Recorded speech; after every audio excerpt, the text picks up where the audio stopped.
একটু চাপ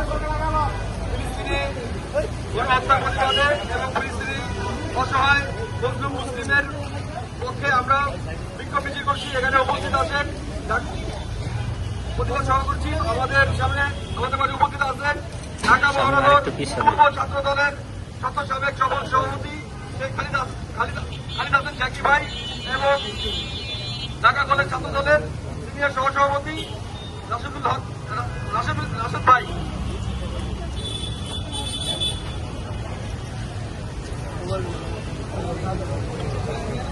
এখন আমাদের সামনে বক্তব্য রাখবেন হাজারীবাগ থানা ছাত্র দলের সাবেক সাংগঠনিক সম্পাদক সাইফুল ভাই।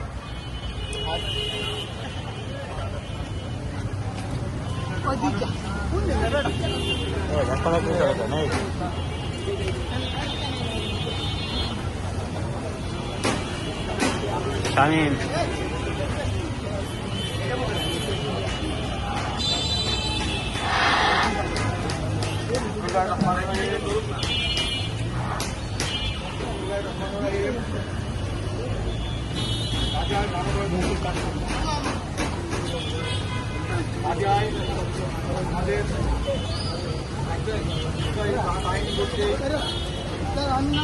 বিরোধী আন্দোলনের প্রতিবাদে এবং আমাদের গ্রেফতার এবং তারপরে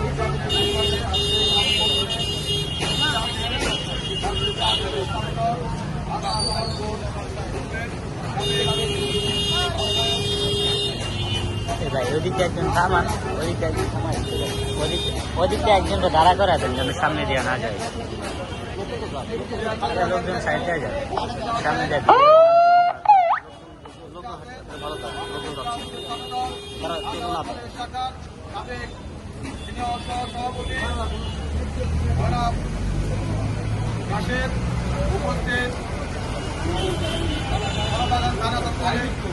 সাধারণ সম্পাদক রবি উপস্থিত হাজারীবাগ থানা দলের সাধারণ সদস্য জনাব জহুর ইসলাম রবি উপস্থিত নেতৃবৃন্দ সবাইকে আমাদের পক্ষ থেকে বন্ধুরা বক্তব্য দীর্ঘায়িত করব না। আমরা রাজা যে মানবতার বিরোধী অপরাধ হচ্ছে এই ইসরায়েলি আগ্রাসনের বিরুদ্ধে আমরা এই নিন্দা প্রতিবাদ জানাচ্ছি। সবাইকে থেকে আগ্রাসনের বিরুদ্ধে প্রতিবাদ জানানোর জন্য আহ্বান জানাচ্ছি। সবাইকে ধন্যবাদ।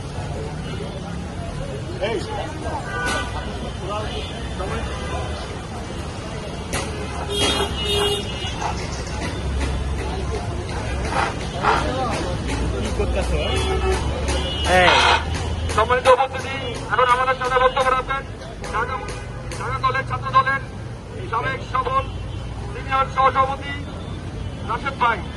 রাশেদ ভাই,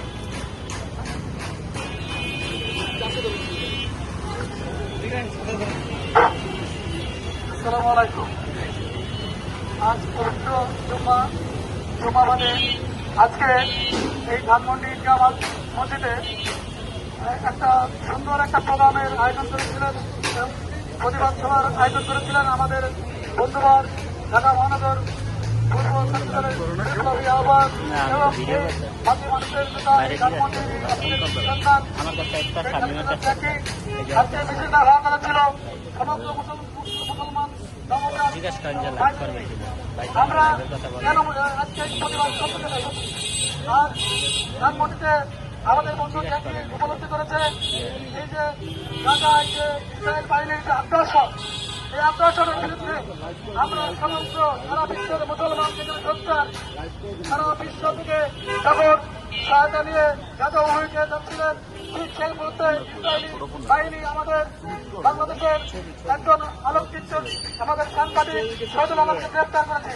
সেই গ্রেপ্তারের প্রতিবাদে এবং এই গাজা মুসলমানদের নির্মম নির্যাতন হত্যাযজ্ঞের প্রতিবাদে আজকে আমাদের এখানে একটা মিছিল হওয়ার কথা ছিল। হয়তো মিছিলের বিষয়ে আমাদের সভাপতি যে আছেন খালিদ হাসান জাকি সেই জানাবে আপনাদের। এই বৈরী আবহাওয়ার কারণে হয়তো মিছিল হওয়া সম্ভব হয়নি। কারণ আমরা এই জায়গা থেকে এই ধানমন্ডি থেকে আমরা ছোট্ট করে বলে দিতে চাই, আমরা আমাদের অন্তর্বর্তীকালীন সরকারের দৃষ্টি আকর্ষণ করছি। তিনি যেন দ্রুত আমাদের সাংবাদিক শহীদুল আলমকে ছাড়িয়ে আনার ব্যবস্থা করেন। এবারে আমার বক্তব্য শেষ করছি। ধন্যবাদ।